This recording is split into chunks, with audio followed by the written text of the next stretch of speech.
नमस्कार, आप सबका स्वागत है हमारे चैनल नेक्स्ट 9 न्यूज़ पर। मेरा नाम है दीपक गुप्ता। महाराष्ट्र में शिवसेना को लेकर जो लड़ाई शुरू हुई, अब वहां पर कह सकते हैं कि उद्धव ठाकरे को मशाल और एकनाथ शिंदे को दो तलवारों वाली ढाल का यहां पर निशान मिला है। लेकिन इस बीच नाना पाटेकर ने एकनाथ शिंदे से पूछा कि आखिर क्या सच है। एकनाथ शिंदे, बताओ कि आपने बगावत क्यों करी? क्योंकि हर किसी के मन में एक बहुत बड़ा सवाल है कि एकनाथ शिंदे ने बगावत तो करी अपने नेता मुखिया उद्धव ठाकरे के खिलाफ, उसके बाद पार्टी के विधायक भी ले गए और पार्टी का चुनाव चिन्ह भी अपने साथ रखना चाहते हैं। अगर नेतृत्व की बात थी तो राज ठाकरे की तरह पार्टी छोड़कर जा सकते थे, खुद की नई पार्टी बना सकते थे। लेकिन एकनाथ शिंदे ने अब सारी हकीकत नाना पाटेकर को बताई। उन्होंने सारी बारीकी से जानकारी दी कि उन्होंने बगावत क्यों करी थी। जो शायद आप हमारी बातों पर विश्वास न करो, उसके लिए आर्टिकल यहां पर कह सकते हो जो जानकारी सामने आर्टिकल के जरिए ये शिवसेना का चुनाव चिन्ह अब जिसको लेकर फ्रीज कर दिया गया, चुनाव आयोग ने फैसला सुनाया है। लेकिन यहां पर महाराष्ट्र के मुख्यमंत्री एकनाथ शिंदे ने एक टीवी इंटरव्यू के दौरान अभिनेता नाना पाटेकर को बताया कि आखिर उन्होंने क्यों शिवसेना को तोड़ दिया।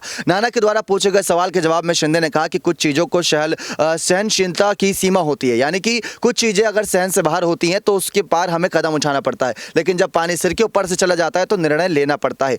हमने जो किया है उसकी वजह से हम खुश नहीं है, ये बात करते नजर आए। आपको बता दें कि शिंदे लोकमत द्वारा आयोजित महाराष्ट्र महामुलाकात में नाना पाटेकर के सवालों का जवाब दे रहे थे। इस दौरान उन्होंने शिंदे ने भावनात्मक और राजनीतिक कारणों के बारे में विस्तार से बताया कि क्यों उन्होंने शिवसेना से बगावत की। एकनाथ शिंदे ने यहाँ पर कहा कि जिस पार्टी से हमने इतने साल काम किया, हमने कड़ी मेहनत की, खून पसीना बहाया, अथक परिश्रम किया, हमने अपने सारे अनुरोध पर कभी ध्यान नहीं दिया, मतलब जो कहीं ना कहीं उनके अनुरोध रहते थे, इस बात की कोई गारंटी नहीं थी कि हम काम के बाद घर पहुंच पाएंगे या नहीं।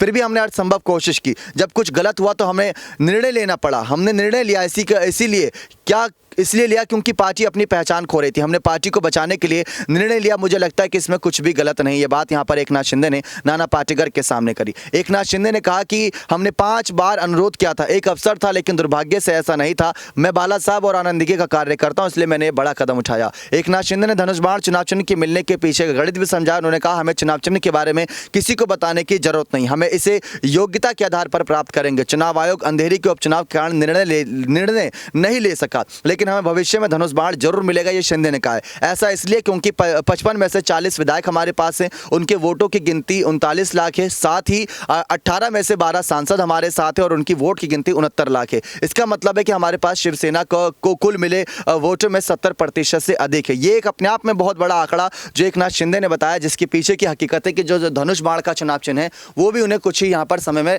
जो उपचुनाव है उसके बाद मिलता नजर आएगा, और हो सकता है बीएमसी चुनाव वो शिवसेना के चुनाव चिन्ह पर लड़े। अभी लेकिन दो तलवारों के साथ ढाल का जो निशान है उन्हें वो मिला है, और वहीं दूसरी तरफ उद्धव ठाकरे को मसाल का निशान मिला। लेकिन यहां पर बगावत की असली हकीकत बताई और खुलकर बोलते नजर आए यहां पर उद्धव ठाकरे की धोखेबाजी पर, शिवसेना में जो उनके खिलाफ बातें हो रही थी उस पर। बने रहे चैनल के साथ, ऐसी और तमाम जानकारियों के लिए बहुत बहुत धन्यवाद।